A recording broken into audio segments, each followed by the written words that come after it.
जय तु संस्कृत में। नमस्कार दोस्तों, कैसे हैं आप सब लोग। उम्मीद करते हैं आप सभी ठीक हैं। तो हम आपका स्वागत कर रहे हैं आपके अपने देववाणी संस्कृत संस्थान रोहतक में। हम आप इसके अपने YouTube चैनल को लाइक करें, सब्सक्राइब करें। और अब देखिए, जैसा कि कल हमने क्या किया था, व्याकरण की शुरुआत करी थी। तो व्याकरण में कल हमने क्या देखा था कि 14 महेश्वरी सूत्र देखे थे और उनसे बनने वाले प्रत्याहार था, उनके बारे में जाना था। ठीक है, तो आज से हम एक नया अपना विषय शुरू कर रहे हैं। संज्ञा प्रकरण भी देखेंगे। अभी हम संधि प्रकरण शुरू करने जा रहे हैं। ठीक है, तो दोस्तों आज हम क्या करेंगे, सबसे पहले आज संधि प्रकरण शुरू कर रहे हैं। ठीक है, संधि प्रकरण में क्या है कि संधि जो है, आप सभी को पता है कि सबसे पहले क्या है, अथ संधि प्रकरणम। संधि तीन प्रकार की है, अच संधि, हल संधि और विसर्ग संधि। सबसे पहले हम अच संधि के बारे में जानेंगे और इसके विषय में जानने के लिए हमारे पास सबसे पहले पहला सूत्र आता है इको यणचि। क्या सूत्र है पहला सूत्र? इको यणचि। दोस्तों यह हमारा संधि का पहला सूत्र है और यह हमें क्या बता रहा है, देखो कि इक के स्थान पर यण आदेश होगा अच परे रहते। क्या है, एक बार देखिए। इको मतलब इक प्रत्याहार, यण मतलब यण प्रत्याहार, अचि अच परे रहते। तो दोस्तों एक बार यहां पर ध्यान से देखिए कि इक प्रत्याहार कैसे बनेगा। यहां पर आइए, ई से शुरू होकर क तक इक प्रत्याहार है और इक प्रत्याहार में हमारे चार वर्ण आते हैं, ई, उ, री और लरी। तो यहां पर देखिए, जो इक प्रत्याहार है क्या आएगा इसमें, ई, उ, री और लरी। ये चार वर्ण आ रहे हैं हमारे इक प्रत्याहार में। यह सूत्र कह रहा है कि इस इक के स्थान पर यण आदेश होता है। यण के अंदर देखिए हमारे, यहां पर आ जाइए आप, य से लेकर अन तक य व र ल, चार वर्ण आए, य व र ल। तो यण प्रत्याहार में आए य व र ल। ठीक है, ये चार इक के स्थान पर आते हैं। हमारा पहला सूत्र क्या बोल रहा है, इको यणचि, कि इक के स्थान पर यण आदेश होगा। कब होगा? अच परे रहते, अच के रहते हुए इक के स्थान पर यण आदेश होगा। इसका एक उदाहरण भी हम देखते हैं। इसका उदाहरण क्या है, शुद्धि उपास्य में, जैसे शुद्धि प्लस उपास्य है, तो इसमें हम क्या देखते हैं कि ये जो ई है, ये ई इक है और परे क्या है, अच। अच से पूर्व इक है, इक की जगह हम क्या आदेश, हाँ। तो देखिए दोस्तों, ये जो ई है ये हमारा इक है और इक भी क्या है कि अच परे। अच क्या होते हैं, अच प्रत्याहार देखिए, ऐसे लेकर च तक, यानी कि जो स्वर होते हैं उनको हम अच कहते हैं। अ से लेकर च तक, ई, ए, ई, उ, री, लरी, ए, औ, आई, औ, ये क्या है, अच है, यानी कि स्वर है। स्वर परे रहते होगा ये। अब स्वर बाद में उ है, उ अच में आता है ना ये, तो इससे परे इक को यण आदेश होगा, यानी कि ई की जगह पर यण आदेश होगा। तो ई की जगह पर यह आदेश हो जाता है, तो क्या आता है, सु, ध, य और उपास्य। ठीक है, तो ये था दोस्तों हमारे पहले सूत्र का अर्थ और उसका उदाहरण कि इक के स्थान पर यण आदेश होता है। अब देखिए आपका अगला कौन सा है, दूसरा। देखो दोस्तों, आपका दूसरा है तस्मीन इति निर्देष्टे पूर्वस्य। दूसरा सूत्र क्या कहता है, ये देखिए,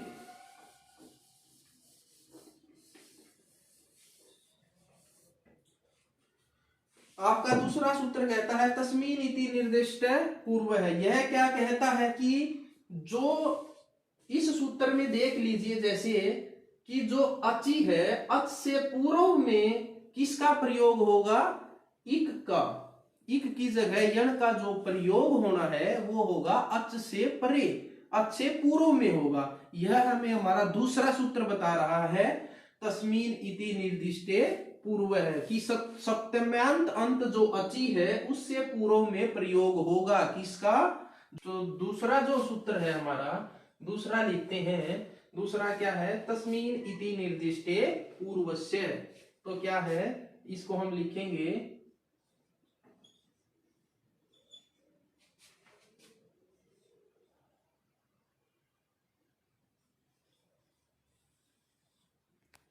कहता है कि यह सूत्र हमें कहता है कि जो सप्तम्यांत अंत है, जो सप्तम्यांत पद है, उस पद से पूर्व में प्रयोग होगा। किसका प्रयोग होगा? जैसे इको यणचि सूत्र है, इसमें बताया गया है कि इक के स्थान पर यण का प्रयोग होगा, लेकिन कहां होगा वह यह दूसरा सूत्र हमें बता रहा है कि तस्मीन इति निर्दिष्टे पूर्वस्य, कि किसके पूर्व में होगा? जो निर्दिष्ट है, यानी कि सप्तम्यांत पद है। जैसे इको यणचि में अचि जो शब्द है ना, अचि शब्द है, अचि शब्द सप्तम्यांत है, अच से पूर्व में प्रयोग होगा, जो हमारा यण आदेश होगा वो अच से पूर्व में होगा। यह हमें सूत्र नंबर 2 समझा रहा है। ठीक है दोस्तों, अब हम देखते हैं अपने अगले सूत्र की तरफ। तीसरा हमारा सूत्र क्या है? तीसरा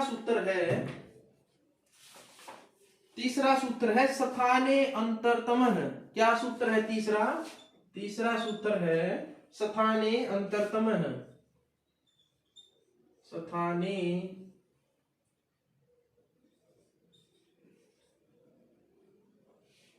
अंतरतमः।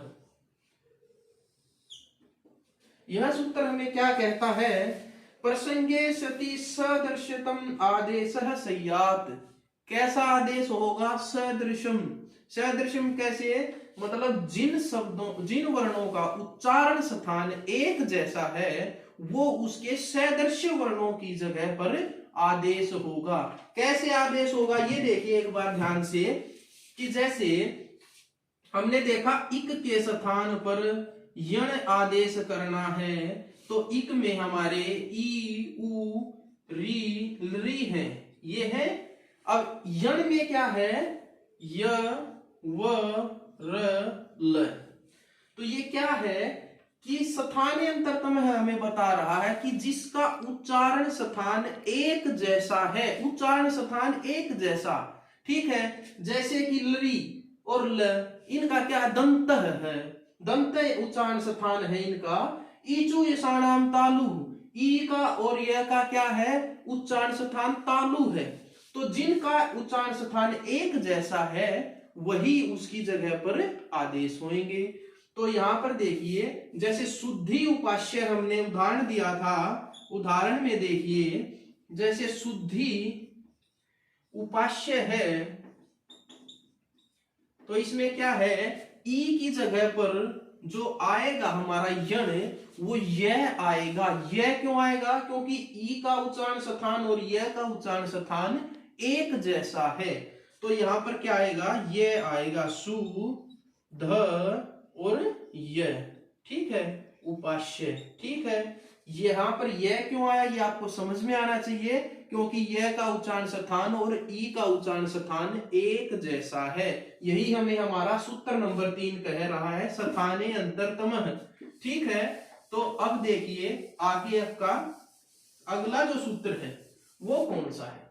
3 सूत्र हो गए दोस्तों, तीनों आशा करते हैं आपको बिल्कुल अच्छी तरह से समझ में आए होंगे। अब देखिए हम चलते हैं आगे, और अगला हमारा सूत्र है अंची च। अगला सूत्र क्या है? सूत्र नंबर 4 जो है अंची च। ठीक है, अंची च। यह सूत्र में क्या कहता है? अच परस्य यरो दवे वा सतो, कि अच के परे रहते, अच के परे रहते जो यरो है उसका द्वित्व होगा। क्या होगा? द्वित्व होगा। ठीक है, इति कैसे होगा द्वित्व वो अभी हम बता रहे हैं। एक बार इंक डाल लेते हैं थोड़ी सी। ये देखिए चौथा जो हमारा था अंचीच, अंचीच हमें क्या कह रहा है यहाँ पर द्वित्व करने की कह रहा है। जैसे इसका उदाहरण देखिए आप, उदाहरण में क्या है, शुद्धि उपास्य है, जैसे शुद्धि प्लस उपास्य है, तो यहां पर क्या होगा, इस ई की जगह पर यह आदेश हो चुका है, तो अब क्या होगा, सु ध य उपास्य। तो अंचिच हमें कहता है कि जो ये धकार है इसका द्वित्व होगा। किसका द्वित्व होगा, इस धकार का द्वित्व होगा। तो कैसे करेंगे, सु ध ध य उपास्य। यहां पर इस धकार का क्या हुआ, द्वित्व हुआ। अंचिच सूत्र ने क्या कहा कि इस धकार का द्वित्व होगा। अब देखिए हमारा अगला है पांचवा, पांचवा कौन सा है, अभी देखते हैं भाई पांचवा कौन सा है, झलाम झस झसी, झलाम झलाम जस झसी। ठीक है, ठीक है। तो देखिए ये सूत्र क्या, सूत्र में ये सूत्र क्या कह रहा है 5 नंबर का, कि झलाम, झल की जगह पर जस्तव करेंगे, जस करेंगे, किसके परे रहते, झस परे रहते। यह सूत्र हमें क्या कह रहा है कि झलों का जो झल है उसका जस करेंगे, झस के परे रहते। अब ये सूत्र हम पाणिनि की मदद से देखेंगे। ये 14 महेश्वरी सूत्र है यहाँ पर, तो इसमें हम देखेंगे झस कहां पर है, जल कहां पर है, जस कहां पर है। तो सबसे पहले देखिए झल, झल कहां पर है, ये देखिए आप, आपको यहाँ पर झ दिखाई दे रहा है और ल अंत में है, तो यहां से लेकर झ भ ग ड ध स, ये सभी ल तक, यहां तक ये झल हैं। इन झल प्रत्याहारों की जगह पर हमें क्या करना है, जस्तव करना है, जस्तव करना है। जस्तव का मतलब देखिए जैसे लेकर स तक, ज ब ग ड द ये होंगे। ठीक है, किसके परे रहते होंगे, झस के परे रहते। झस कौन कौन से है, अब झ से लेकर ये से यहां तक, या नीचे तक नहीं, यहां तक, ये शब्द जब पीछे होंगे तो हम जस्तव करेंगे, तो वह जस्तव को प्राप्त होगा। इसका उदाहरण देखिए, उदाहरण क्या है, शुद्धि उपास्य में हमने द्वित्व कर दिया था ध का, तो वहां से देखिए सु ध ध य उपास्य।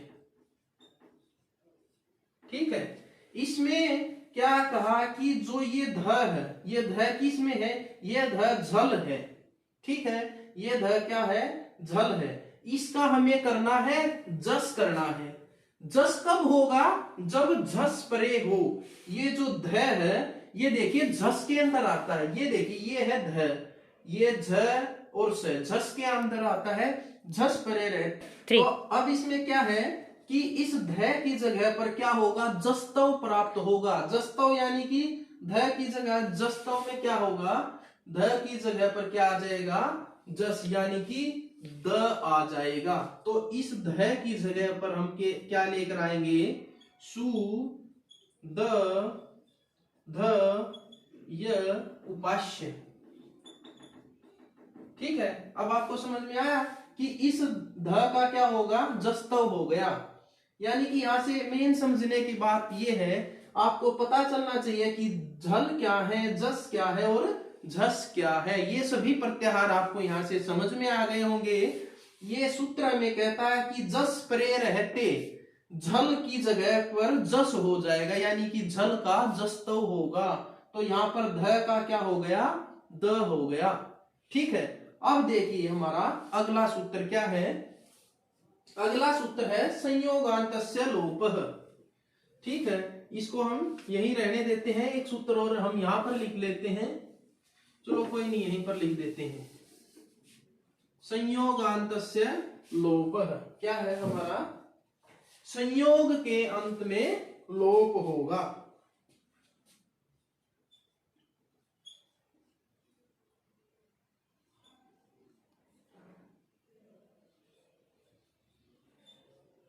संयोगांतस्य लोपः। यह सूत्र हमें क्या कह रहा है कि संयोगांत यत पदम तस्य लोपः। क्या कह रहा है? संयोगांत तत्पदम तस्य लोपः सय्यात, की संयोग के अंत में जो पद है उसका क्या होगा? लोप होगा।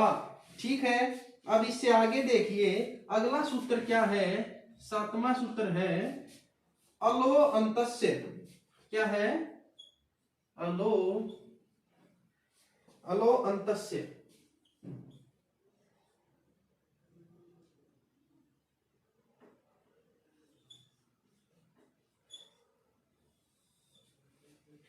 ठीक है, यह सूत्र क्या कह रहा है कि अल अंतस्थ की सहायता से संयोगातस्य लोप के द्वारा संयोग के अंत का लोप होता है। ठीक है दोस्तों, तो यहां पर देखिए कि ये जितने भी सूत्र हैं ये महर्षि पाणिनि जी ने दिए हैं, लेकिन क्या है कि बीच में इनके अंत में हमें एक वार्तिक की आवश्यकता पड़ती है। आपको पता है कि कात्यायन जी ने क्या दिए थे? हमें वार्तिक दिए थे। जैसे पाणिनि जी ने हमें ये सूत्र दिए, इन सूत्रों से हम सिद्धि करते हैं, वैसे ही कात्यायन जी ने हमें दिए वार्तिक। वार्तिक कहां पर प्रयोग होते हैं कि कहीं पर इस हमारा सूत्र से काम नहीं चल रहा तो उसमें कहीं जगह पर वार्तिक आ जाता है और वार्तिक आके हमारी सिद्धि को पूरी करता है। तो इसमें हमें एक वार्तिक की आवश्यकता पड़ती है और वह वार्तिक क्या है? वह वार्तिक है, वार्तिक मैं यहां पर लिख रहा हूं, वह है यण प्रतिषेधो वाच्य। यण प्रतिषेधो वाच्य।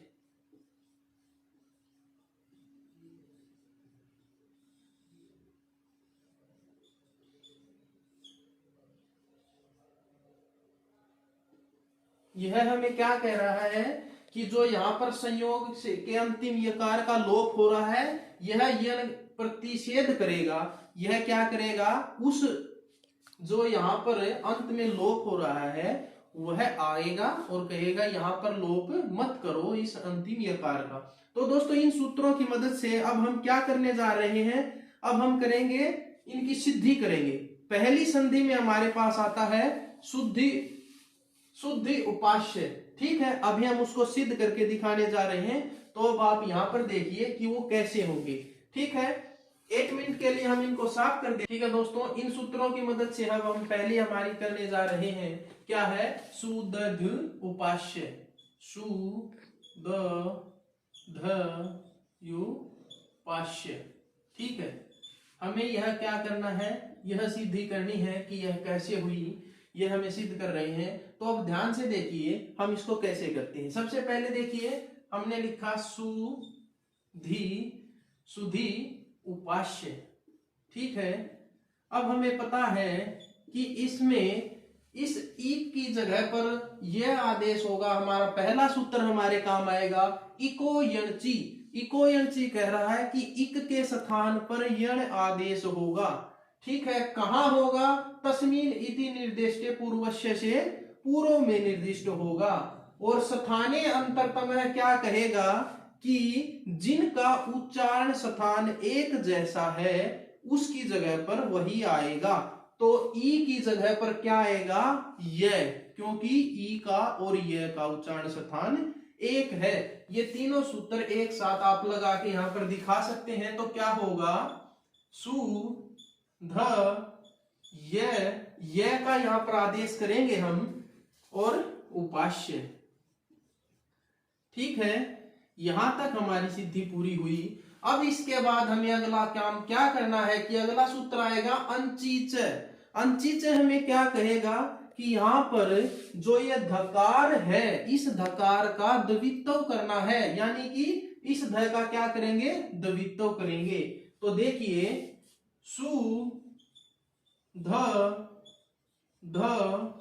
य प्लस उपास्य।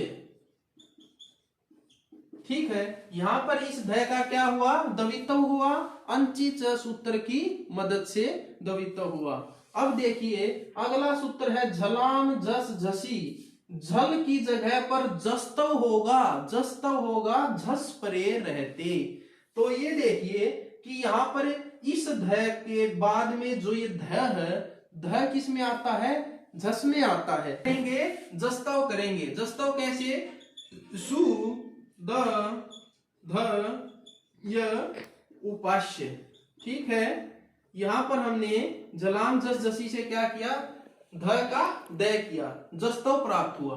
अब देखिए दोस्तों क्या है कि संयोगातस्य लोप है और अलोन्तस्य से क्या है कि संयोग के अंतिम जो ये यकार है, यह सूत्र कह रहा है कि इससे इस यकार का लोप हो। लेकिन क्या है कि जो ये वार्तिक है यन प्रतिषेधो वाच्य, यह वार्तिक आता है और कहता है जो यहाँ पर आप संयोग के अंतिम य का लोप कर रहे हो, इसका मैं प्रतिषेध करता हूं, निषेध करता हूं। ठीक है, जो इस यकार का लोप होने वाला था उसका यह सूत्र क्या करेगा, निषेध करेगा।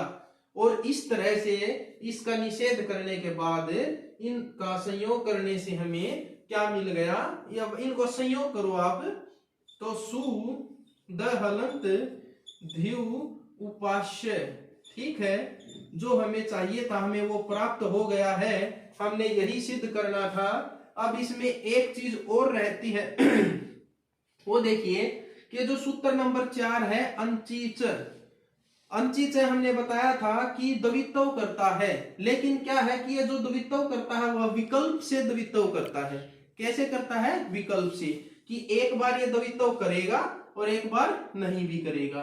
तो यहाँ पर देखिए जो हमने ध का द्वित्व किया था अंचिच से, वह काम कैसे होता है, विकल्प से होता है। ठीक है, जब वो विकल्प से होगा तो हम क्या करेंगे, एक बार तो हमने ये ध का करके शुद्ध उपास्य पूरा कर दिया। अब हमें क्या करना है कि इस ध का हमें द्वित्व नहीं करना है। तो देखिए यहाँ पर, देखिए यहां से क्या करना है कि सु ध यु पाश्य। ठीक है, हमने यहां से दो रूपों की सिद्धि की है, एक तो शुद्ध उपास्य, एक शुद्ध उपास्य।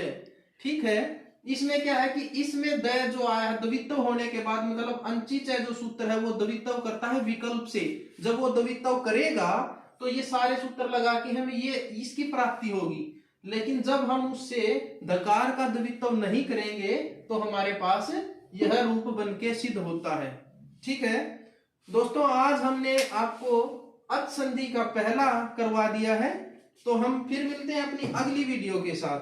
ठीक है, तब तक आप इन सभी सूत्रों को अपने ध्यान में रखें और अच्छी तरीके से। दोस्तों उम्मीद करते हैं कि आप सबको ये बिल्कुल अच्छे तरह से समझ में आया होगा। यदि आपको अच्छा लगा तो हमारे इस चैनल देववाणी संस्कृत संस्थान को लाइक और सब्सक्राइब करना न भूलें। आपका ये लाइक और सब्सक्राइब हमें बहुत ज्यादा उत्साह प्रदान करते हैं। तो ठीक है, इसी के साथ मिलते हैं हमारी व्याकरण की अगली वीडियो में। धन्यवाद। जय हिंद, जय भारत।